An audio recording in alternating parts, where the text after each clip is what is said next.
Hello and welcome to World Renowned Wrestling Temple. We have so much talent on our roster that we need 2 shows just to show half of them off. And our first match will be showing off the talent in the women's division as Zuri West goes one-on-one with Asami Oda. Introducing first Zuri West, the Muay Thai master. She has been with the company around 2.5 years now, decimating her opponents with them strong punches and especially strong kicks that she is so well known for. Win or lose, Asami Oda is going to be bruised. Zuri holds the world-renowned wrestling record for fastest win in 7 seconds after just one roundhouse kick. Asami Oda is fairly new to the world-renowned wrestling locker room, being here just less than 6 months. This isn't to say that she's new to the sport though. She has been wrestling for around 10 years, jumping from Japan to America and finally to England where we find her today. She's fast and agile, strong, intelligent, everything she needs to win this match and any future matches that comes her way. A win over Zuri West today would be a huge boost to her, and who knows, she could be in line for a shot at the title of Queen of World-Renowned Wrestling. It's an interesting matchup, so let's ring that bell and get to it. Asami comes sprinting out of her corner but quickly reversed and gets a knee to the face for a trouble, and then a few kicks on the floor keeps her down before Zuri picks her up and hits her with this combo of punches, elbows, kicks, knocks her straight back down. But Asami, fighting back with a few punches of her own there, only gets her a small respite as Zuri's back on top and laying in her own form of punishment there. Asami being brought back to her feet there, only to be caught by her arm. A few more kicks to the chest. It's like Zuri uses every part of the body to cause damage to other people as she lays in more of them huge kicks that she's known for in the corner there, followed by the face wash and then gaining momentum to deliver one last hit to the face there. Asami will already feel like she has been beaten black and blue right now. As an Irish Rip reversal by Asami, she drops to the floor, leapfrog. It's time to hit back with a back heel kick of her own there before dropping that elbow straight to Zuri's face. And now she just steps on her arm and look at this, kicking her straight in the hand there, hopefully weakening that hand, weakening them punches that are incoming. But that doesn't matter to Zuri as she uses her legs. 1, 2, 3 kick, followed by that spinning back fist. I suppose them stamps didn't really slow down much at all as she lays in a huge lariat there, taking Asami down. First pin of the match. What does it get? 1. Just a 1 count. Asami doing everything she can to keep in this match, and she rolls out of the ring just for a quick breather there, but she comes back in, forearm to the back and thrown into the corner. There's quite a few moves that Zuri's well known for in that corner, and this is one of them, the Tree of Woe, followed by the knees to the ribs. And even as Asami gets out of that position in the corner, she still lands on her head as she's getting out of it. She's picked up back to her feet as Zuri shows off some of this mat wrestling skill, followed by these open palm strikes straight to Asami's face. Zuri now in complete control as she shows that off to the audience, but misses the elbow drops, backs away from that back drop kick there by Asami before getting another elbow to the face. Asami woozy as she gets back to her feet, a springboard, but she is caught. Zuri is caught and thrown to the floor Asami now has a chance to turn this around as she picks up that leg. Dragon screw, the intelligence to go for the leg, to weaken that leg. Just brilliant. And what's this now? Deadlift, German suplex. Asami laying everything in. Low drop kick straight to the temple there of Zuri. As Asami's starting to feel it, she's starting to feel in control of this match. Irish whip, followed by a tilt the world slam straight on to her front there. As Asami shows off a little bit, jumping in and out of the ropes. There's that body hurricane, followed by the head scissors. Big signature sequence there by Asami as she picks Zuri back up and follows up with that jumping DDT. Usually goes for the pin, but as you can see, Zuri rolls out of the ring as Asami says it's time to fly with a big plancher over the top rope to the mat below.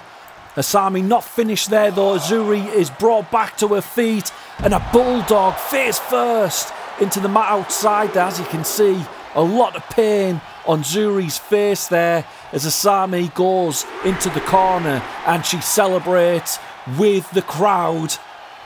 Zuri in big trouble here. She needs to get back to her feet. As you can see, she does groggily as she rolls back into the ring. She dodges an attack from Asami, picks her up to the shoulders, drops her face first onto the knee. Big signature move there as she rolls Asami onto her front. She's picking her up with the foot. This is usually followed by, yes, the broken glass jaw. That is it for Asami. No one kicks out because usually you're knocked out. Big congratulations there to Zuri West, who will be looking for the title of Queen of World Renowned Wrestling anytime now. Looking ahead though, we need to look at what happened this week on Gambit and that big surprise ending. So let's roll the tape. Whoever wins this match between Cage and Jock Strappin will be going against James Ali for the title of King. A disgusting blindsided attack like that. Them ribs, as you can see, that are taped up from the attack from the Bristol Bouncers in our first match. Boom! That signature fall away slam. Quick roll up by Cage. 1, 2, 3. He gets it. Cage gets it. Cage can't fight it off, and the Boston Tea Party. Cage may have won the battle, but I'm afraid the war is not over just yet. Baby, I'm back. Baby, I'm back. Baby, I'm back. Well, it looks like Ali is not going to wait to get this match underway. And there's a spine buster. DC, BC, hooked in.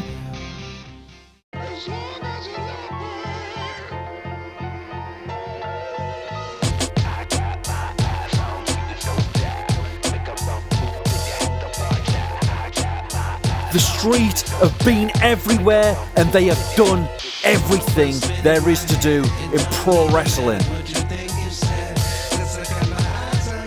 Every top star beaten, every championship won.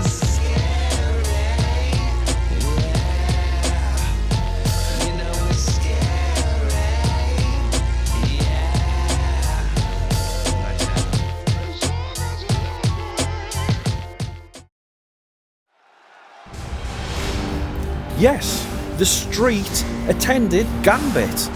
They're not part of our roster. They are not getting paid. They just turned up and created havoc in our main event. Why? Nobody knows. There's been no word, no statement or social media cues or anything like that. The Street remain silent. Will they turn up on next week's Gambit? Will they turn up tonight? We don't know. If any members of the Street are listening now, Send us a comment, phone in, fax, smoke signal, send a pigeon if you have to. Just let us know what is going on. But I digress. Let's get back to tempo as the team, Council House and Violent, make their way to the ring. It's a bit of a strange story with this match, as owner George Sinclair wanted a tag match, as we haven't had one on Gambit or this show as of yet. So it was going to be two teams facing off against each other. But this is when Gauze, the man who entered the ring before Council House and Violent, stepped up and said that he would face any team, as all he wanted was time in the ring to show off what he can do. Now, I have to tell you, I don't know anything about Gauze. I mean, don't get me wrong, I know his name is well known in the indies, but he is brand new to world-renowned wrestling, only signing with us 2 weeks ago. This is actually his debut match for us. And what a way to go about it, as he steps up to the owner of the company and tells him, look, I don't care who you put me against, just get me in that ring and I will do what I'm paid to do. I have myself tried to speak to him in the locker room, as I do with most of the talent, but he is an absolute closed book. Would not say anything to me. But hey, maybe he just doesn't like me. Council House and Violent, on the other hand, we have Wayne Morgan, who's in the ring at the moment, receiving a bit of a beating, to be honest, and Greg Jones, who was waiting for that tag. They've been with us for around a year and a half now. They're best friends, grown up in the northeast of England. Before world-renowned wrestling made it to television, we never actually had tag team belts, so no, they've never won gold, although apparently they have had a few ASBOs. Take that how you will. Getting back to the match though, Gauze seems to be in control. He has only been against Wayne in this match up to now, not having tagged out just yet, but it looks like he's still not backing down, as Gauze just grabs him and lays in a number of punches to his stomach there. My God, and look at this, just pressing down as well. Is he trying to make him vomit? Who knows? It probably will make him vomit though, as he keeps on going. What has Gauze got planned here as he tells Wayne to get up? Springboard dropkick. Missed though, Wayne dodging out the way and then managing to tag Greg Jones into the ring. Missing a clothesline there, but turns back with a gut kick, and then look at that, some kind of swinging modified neck breaker as he bounces off the ropes and goes for a back senton, but Gauze gets the knees up as he just jumps on top and just lays in them punches to Greg Jones's face there before stomping down onto his gut, just like he did with Wayne, maybe trying to make him vomit. He's in Wayne's face now. I don't know what he's just called him, but he's just drop-kicked Wayne straight off the apron there as he grabs Greg from behind, and that STO takes him down as he begins to concentrate on the arm there, slamming it into the mat. But Greg gets a foot up, doesn't get too far though, as Gauze stops him and then throws 1, 2, 3 elbows into Greg's face. Wayne makes it back to the apron as Gauze grabs Greg and Irish whips him into the corner before laying in punch after chop after punch after chop, taking Greg down. Look at Greg trying to crawl his way over to his tag team partner, but gets a drop kick to the side of the head, and there goes Wayne back off the apron, and then an elbow drop straight into Greg's chest.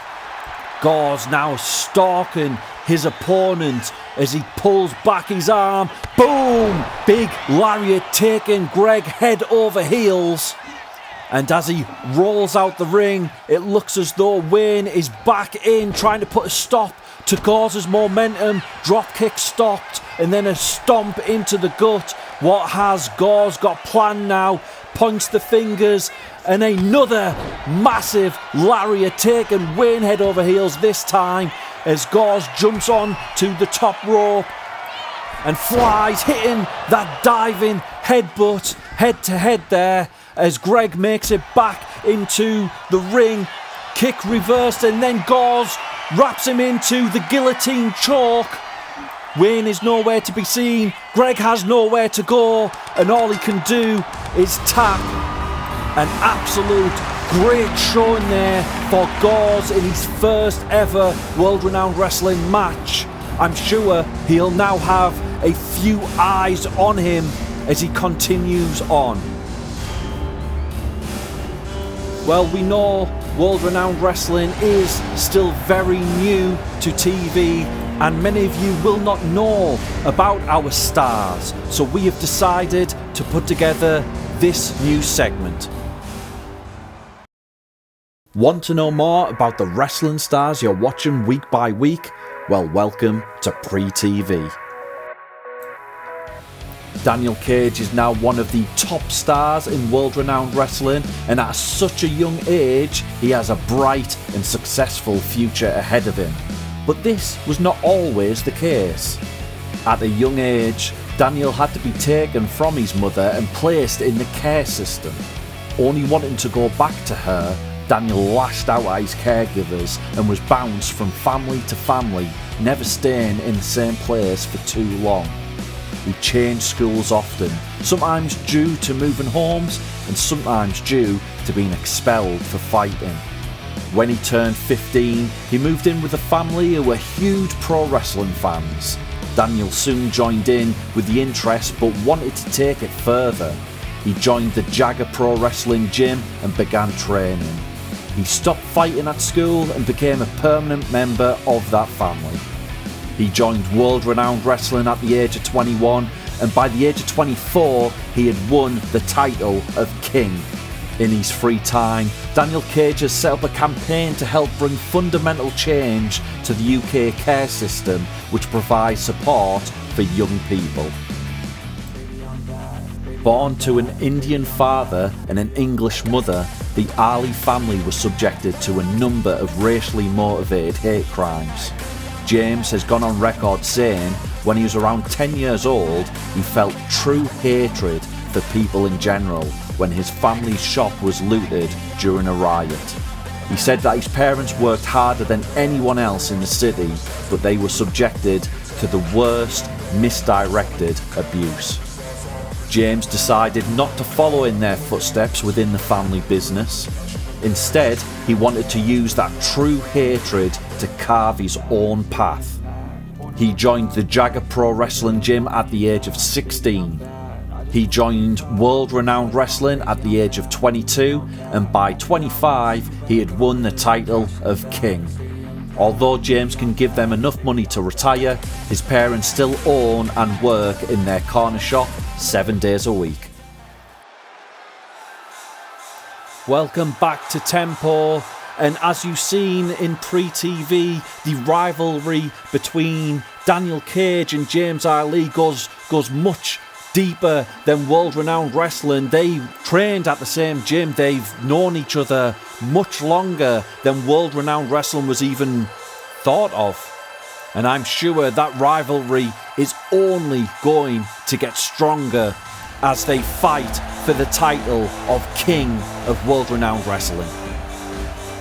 And as we go back to our live event here, we have made it to the main event as Sophie Vidal makes it down to the ring.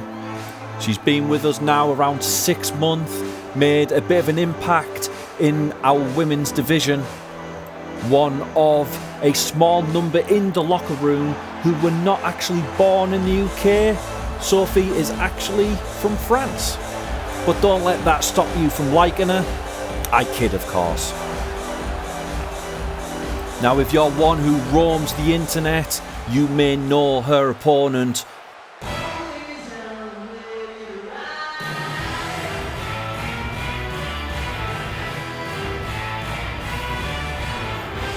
Introducing Amelia Cade, aka Miss AK123, aka The Influence. 2.3 million subscribers, and that goes up every single day, and I'm sure after tonight it's gonna jump up like crazy.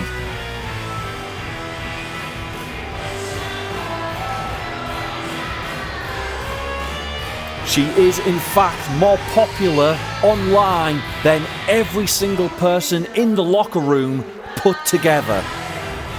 She blogs, she performs comedy skits, and she's even one of those nerds who plays games on the internet.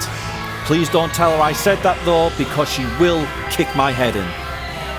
All of this is not even scratching the surface of how talented she is in the ring though. She is a long-time wrestling fan. She trained early in her life and was one of the first people on the world-renowned wrestling roster. The match starts as the two opponents meet in the centre of the ring. Sophie got the upper hand, but looks like a few elbows to the gut has turned that to Amelia as she hits flush with a forearm. They lock up again, this time Amelia Irish whipping her into the corner and following up with a flying forearm as she backs up, turns back around, goes for the run and a dropkick straight to the face of Sophie. That could be her out there. Just a 1 count though, not as bad as I thought it was.